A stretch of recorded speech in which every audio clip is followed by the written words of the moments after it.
दैवीय व्यवस्था की पुस्तक। दैवीय व्यवस्था की पुस्तक सिनाई पर्वत पर स्थापित ईश्वरीय मानवीय संबंधों के बारे में विस्तार से बताती है। दैवीय व्यवस्था की पुस्तक बताती है कि इंसान पापी और अशुद्ध है। हम पाप और अशुद्धता से कैसे निपटें ताकि पवित्र यहोवा अपने लोगों के बीच निवास कर सकें। हमने इस पुस्तक को 10 मुख्य बिंदुओं में विभाजित किया है। 3. याजकों की स्थापना। लव्य व्यवस्था अध्याय 8। फिर यहोवा ने मूसा से कहा, तू हारून और उसके पुत्रों के वस्त्रों और अभिषेक के तेल और पाप बलि के बछड़े और दोनों मेंढों और अखमीरी रोटी की टोकरी को मिलाप वाले तंबू के द्वार पर ले आ और वही सारी मंडली को इकट्ठा कर। यहोवा की इस आज्ञा के अनुसार मूसा ने किया और मंडली मिलाप वाले तंबू के द्वार पर इकट्ठी हुई।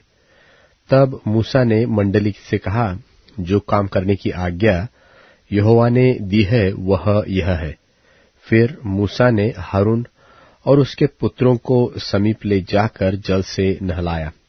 तब उसने उनको अंगरखा पहनाया और कटिबंध लपेटकर बागा पहना दिया और एपोद लगाकर एपोद के काढ़े हुए पटुके से एपोद को बांधकर कस दिया और उसने उनके चपरास लगाकर चपरास में उरीम और तुमीम रख दिए। तब उसने उसके सिर पर पगड़ी बांधकर पगड़ी के सामने पर सोने के टीके को अर्थात पवित्र मुकुट को लगाया, जिस प्रकार यहोवा ने मूसा को आज्ञा दी थी। तब मूसा ने अभिषेक का तेल लेकर निवास का और जो कुछ उसमें था उन सबका भी अभिषेक करके उन्हें पवित्र किया और उस तेल में से कुछ उसने वेदी पर 7 बार छिड़का और कुल सामान समेत वेदी का और पाए समेत हौदी का अभिषेक करके उन्हें पवित्र किया। और उसने अभिषेक के तेल में से कुछ हारून के सिर पर डालकर उसका अभिषेक करके उसे पवित्र किया। फिर मूसा ने हारून के पुत्रों को समीप ले आकर अंगरखे पहनाकर फेटे बांध के उनके सिर पर टोपी रख दी, जिस प्रकार यहोवा ने मूसा को आज्ञा दी थी। तब वह पाप बलि के बछड़े को समीप ले गया और हारून और उसके पुत्रों ने अपने अपने हाथ पाप बलि के बछड़े के सिर पर रखे। तब वह बलि किया गया और मूसा ने लोहू को लेकर उंगली से वेदी के चारों सिंगों पर लगाकर पवित्र किया और लोहू को वेदी के पाए पर उंडेल दिया और उनके लिए प्रायश्चित करके उसको पवित्र किया। और मूसा ने अतड़ियों पर की सब चर्बी और कलेजे पर की झिल्ली और चर्बी समेत दोनों गुर्दों को लेकर वेदी पर जलाया और बछड़े में से जो कुछ शेष रह गया उसको अर्थात गोबर समेत उसकी खाल और मांस को उसने छावनी के बाहर आग में जलाया, जिस प्रकार यहोवा ने मूसा को आज्ञा दी थी।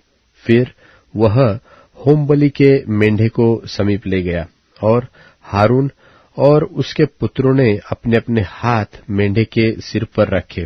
तब वह बलि किया गया और मूसा ने उनका लहू वेदी पर चारों ओर छिड़का। तब मेंढा टुकड़े टुकड़े किया गया और मूसा ने सिर और चर्बी समेत टुकड़ों को जलाया।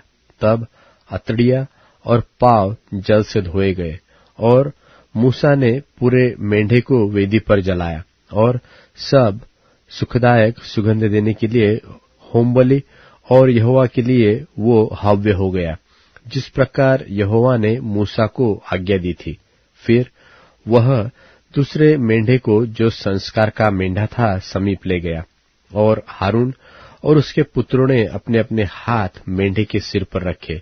तब वह बलि किया गया और मूसा ने उसके लोहू में से कुछ लेकर हारून के दाहिने कान के सीने पर और उसके दाहिने हाथ और दाहिने पांव के अंगूठों पर लगाया और वह हारून के पुत्रों को समीप ले गया और लोहू में से कुछ एक के दाहिने कान के सिरे पर और दाहिने हाथ और दाहिने पांव के अंगूठों पर लगाया और मूसा ने लोहू को वेदी पर चारों ओर छिड़का और उसने चर्बी और मोटी पूंछ और अतड़ियों पर की सब चर्बी और कलेजे पर की झिल्ली समेत दोनों गुर्दे और दहिनी जांघ ये सब लेकर अलग रखे।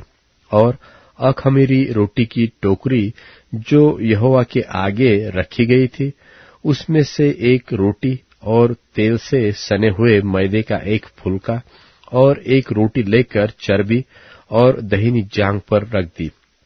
और ये सब वस्तुएं हारून और उसके पुत्रों के हाथों पर धर दी गई और हिलाने की भेंट के लिए यहोवा के आगे हिलाई गई। और मूसा ने उन्हें फिर उनके हाथों पर से लेकर उन्हें वेदी पर होमबलि के ऊपर जलाया। यह सुखदायक सुगंध देने के लिए संस्कार की भेंट और यहोवा के लिए हव्य था।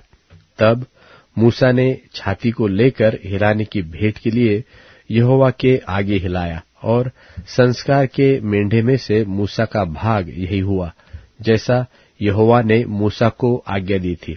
और मूसा ने अभिषेक के तेल और वेदी पर के लोहू दोनों में से कुछ लेकर हारून और उसके वस्त्रों पर और उसके पुत्रों और उनके वस्त्रों पर भी छिड़का।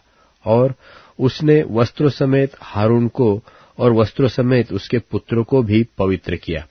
और मूसा ने हारून और उसके पुत्रों से कहा, मांस को मिलाप वाले तंबू के द्वार पर पकाओ, और उस रोटी को जो संस्कार की टोकरी में है वही खाओ, जैसा मैंने आज्ञा दी है कि हारून और उसके पुत्र उसे खाए। और मांस और रोटी में से जो शेष रह जाए उसे आग में जला देना। और जब तक तुम्हारे संस्कार के दिन पूरे न हो तब तक, अर्थात 7 दिन तक मिलाप वाले तंबू के द्वार के बाहर न जाना, क्योंकि वह 7 दिन तक तुम्हारा संस्कार करता रहेगा। जिस प्रकार आज किया गया है वैसा ही करने की आज्ञा यहोवा ने दी है, जिससे तुम्हारा प्रायश्चित्त किया जाए।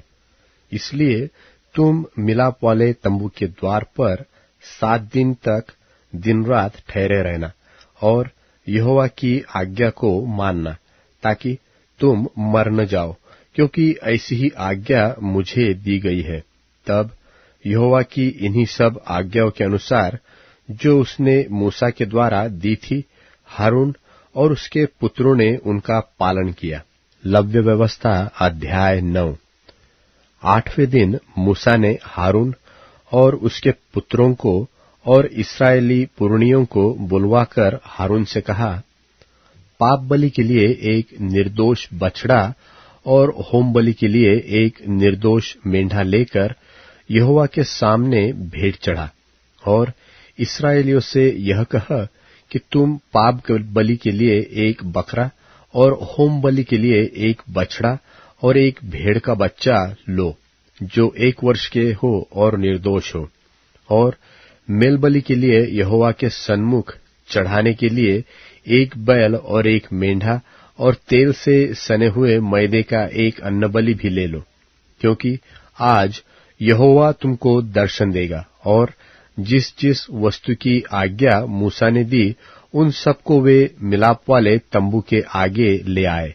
और सारी मंडली समीप जाकर यहोवा के सामने खड़ी हुई। तब मूसा ने कहा, यह वह काम है जिसके करने के लिए यहोवा ने आज्ञा दी है कि तुम उसे करो, और यहोवा की महिमा का तेज तुमको दिखाई पड़ेगा। और मूसा ने हारून से कहा, यहोवा की आज्ञा के अनुसार वेदी के समीप जाकर अपने पाप बलि और होम बलि को चढ़ाकर अपने और सब जनता के लिए प्रायश्चित्त कर, और जनता के चढ़ावे को भी चढ़ाकर उनके लिए प्रायश्चित्त कर। इसलिए हारून ने वेदी के समीप जाकर अपने पाप बलि के बछड़े का बलिदान किया, और हारून के पुत्र लोहू को उसके पास ले गए। तब उसने अपनी उंगली को लोहू में डुबाकर वेदी के सींगों पर लोहू को लगाया, और शेष लोहू को वेदी के पाए पर उंडेल दिया। और पाप बलि में की चर्बी और गुर्दों और कलेजे पर की झिल्ली को उसने वेदी पर जलाया, जैसा यहोवा ने मूसा को आज्ञा दी थी। और मांस और खाल को उसने छावनी से बाहर आग में जलाया।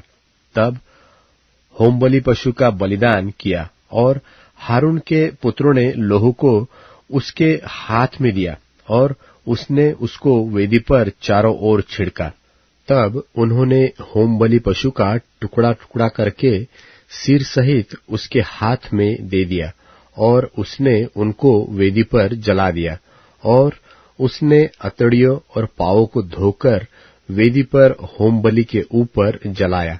और उसने लोगों के चढ़ावे को आगे लेकर और उस पाप बलि के बकरे को जो उनके लिए था लेकर उसका बलिदान किया और पहले के समान उसे भी पाप बलि करके चढ़ाया।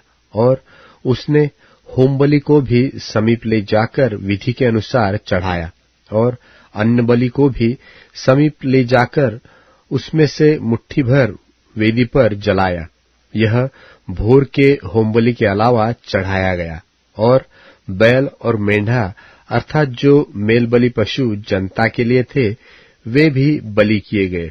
और हारून के पुत्रों ने लोहू को उसके हाथ में दिया और उसने उसको वेदी पर चारों ओर छिड़क दिया। और उन्होंने बैल की चर्बी को और मेंढे में से मोटी पूंछ को और जिस चर्बी से अतड़ियां ढपी रहती है उसको और गुर्दों सहित कलेजे पर की झिल्ली को भी उसके हाथ में दिया। और उन्होंने चर्बी को छातियों पर रखा और उसने वह चर्बी वेदी पर जलाई। परंतु छातियों और दाहिनी जांघ को हारून ने मूसा की आज्ञा के अनुसार हिलाने की भेंट के लिए यहोवा के सामने हिलाया। तब हारून ने लोगों की ओर हाथ बढ़ाकर उन्हें आशीर्वाद दिया और पाप बलि, होम बलि और मेल बलियों को चढ़ाकर वह नीचे उतर आया। तब मूसा और हारून मिलाप वाले तंबू में गए और निकलकर लोगों को आशीर्वाद दिया। तब यहोवा का तेज सारी जनता को दिखाई दिया और यहोवा के सामने से आग निकलकर चर्बी सहित होम बलि को वेदी पर भस्म कर दिया। इसे देखकर जनता ने जय जयकार का नारा मारा और अपने अपने मुंह के बल गिरकर दंडवत किया। नादाब और अबीहू के भस्म होने का वर्णन। तब नादाब और अबीहू नामक हारून के दो पुत्रों ने अपना अपना धूपदान लिया और उनमें आग भरी और उसमें धूप डालकर उस ऊपरी आग की जिसकी आज्ञा यहोवा ने नहीं दी थी यहोवा के सन्मुख आरती दी। तब यहोवा के सन्मुख से आग निकलकर उन दोनों को भस्म कर दिया और वे यहोवा के सामने मर गए। तब मूसा ने हारून से कहा, यह वही बात है जिससे यहोवा ने कहा था कि जो मेरे समीप आए अवश्य है कि वह मुझे पवित्र जाने और सारी जनता के सामने मेरी महिमा करे। और हारून चुप रहा। तब मूसा ने मिशाएल और एलसाफान को, जो हारून के चाचा उज्जीएल के पुत्र थे, बुलाकर कहा, निकट आओ और अपने भतीजों को पवित्र स्थान के आगे से उठाकर छावनी के बाहर ले जाओ। मूसा की इस आज्ञा के अनुसार वे निकट जाकर उनको अंगरखों सहित उठाकर छावनी के बाहर ले गए। तब मूसा ने हारून से और उसके पुत्र एलियाजर और इतामार से कहा, तुम लोग अपने सिरों के बाल मत बिखराओ और न अपने वस्त्रों को फाड़ो, ऐसा न हो कि तुम भी मर जाओ और सारी मंडली पर उसका क्रोध भड़के। परंतु वह इस्राएल के कुल घराने के लोग जो तुम्हारे भाई बंधु है यहोवा की लगाई हुई आग पर विलाप करे।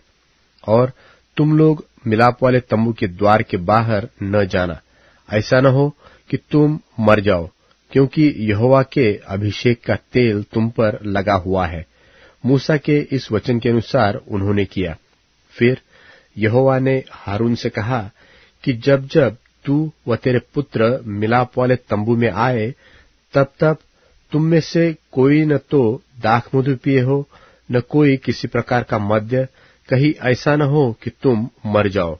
तुम्हारी पीढ़ी पीढ़ी में यह विधि प्रचलित रहे, जिससे तुम पवित्र और अपवित्र में और शुद्ध और अशुद्ध में अंतर कर सको और इस्राएलियों को उन सब विधियों को सिखा सको जिसे यहोवा ने मूसा के द्वारा उनको सुनवा दी है। फिर मूसा ने हारून से और उसके बचे हुए दोनों पुत्र इतामार और एलियाजर से भी कहा, यहोवा के हव्य में से जो अन्नबलि बचा है उसे लेकर वेदी के पास बिना खमीर खाओ, क्योंकि वह परम पवित्र है, और तुम उसे किसी पवित्र स्थान में खाओ। वह तो यहोवा के हव्य में से तेरा और तेरे पुत्रों का हक है, क्योंकि मैंने ऐसी ही आज्ञा पाई है। और हिलाई हुई भेंट की छाती और उठाई हुई भेंट की जांघ को तुम लोग अर्थात तू और तेरे बेटी बेटियां सब किसी शुद्ध स्थान में खाओ, क्योंकि वे इस्राएलियों के मेल बलियों में से तुझे और तेरे लड़के बालों की हक ठहरा दी गई है। चर्बी के हव्यों समेत जो उठाई हुई जांघ और हिलाई हुई छाती यहोवा के सामने हिलाने के लिए आया करेगी, ये भाग यहोवा की आज्ञा के अनुसार सर्वदा की विधि की व्यवस्था से तेरे और तेरे लड़के बालों के लिए है।